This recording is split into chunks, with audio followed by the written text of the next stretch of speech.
Peter, pozdravljen. Včerajšnji dan je prinesel mešana sporočila v Grčiji. Finančni ministri še niso videli pravega napredka, voditelji evroobmočja so govorili o pozitivnem koraku naprej. Zakaj taka razlika v stališčih? Ja, finančni ministri imajo vedno bolj pred očmi tehnična vprašanja. Voditelji imajo nekoliko širšo politično sliko, tudi geopolitično. Razlog nezadovoljstva ministrov je bil tudi, da so dobili grške predloge le nekaj ur pred zasedanjem, ker morajo predlogi najprej pod drobnogled 3 institucij. Pravzaprav niso mogli odločiti o ničemer. Kakorkoli že, predloge so na to le nekako pozdravili. Tudi za voditelje so dobra podlaga za pogajanja, ki bodo intenzivno potekala še do jutri zvečer, ko se bodo finančni ministri spet sestali. Mislim, da tudi veliko teatra, tako upnice kot Grčija morajo na koncu del seveda tudi prodati domači javnosti. Grčija je voditelje denarne unije lahko prepričala le z novimi predlogi varčevanja, na katerih področjih je naredila korak nazaj in ali so popustile tudi članice Evropske unije? Grški premiki so bili narejeni na ključnih področjih, ki so že tako ves čas v igri. Državno blagajno bodo polnili z več DDV, reformirali bodo za grške razmere predrag pokojninski sistem. To med drugim pomeni tako omejitve za razširjeno prezgodnje upokojevanje, kot tudi daljšo delovno dobo.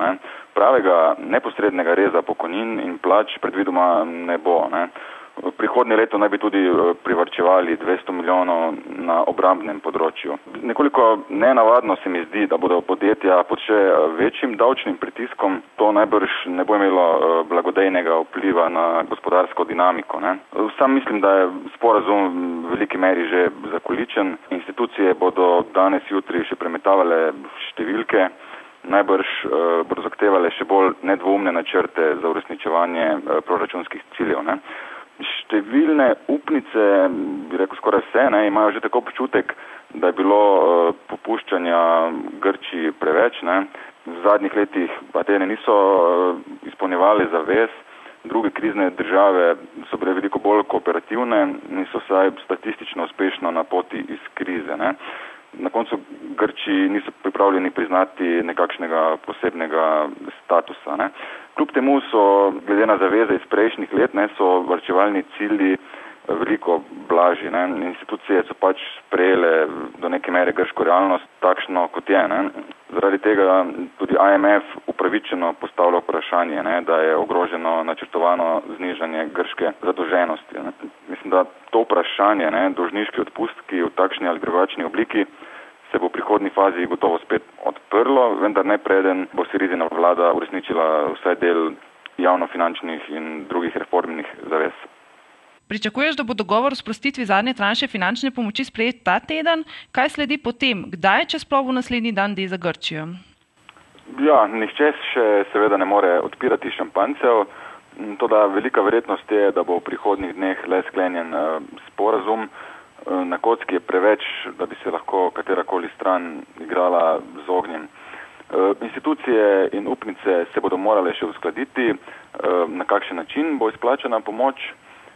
Preden bi jo Grčija lahko dobila, bo predvidoma morala vsaj del predvidenih varčevalnih in reformnih ukrepov spraviti skozi parlament.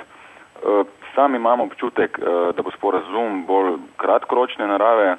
Z njim ne bodo odpravljene ključne strukturne gospodarske težave Grčije, povezane z nekonkurenčnostjo. Tudi sama institucionalna prenova države kot prvi pogoj za razvoj je bolj dolgoročen proces. Negotovo je tudi, kakšna bo notranja politična dinamika v Grčiji. Tsipras se je ne glede na volilne obljube zavezal, da bo do konca prihodnjega leta zategnil pas za skoraj 8 milijard evrov. Ne bi se čudil, če bi se že jeseni ali prihodnje leto spet začela kakšna nova drama, se bo Grčija spet potrebovala pomoč. Grška kriza nas bo najbrž spremljala še dolga leta. Hvala za pojasnila.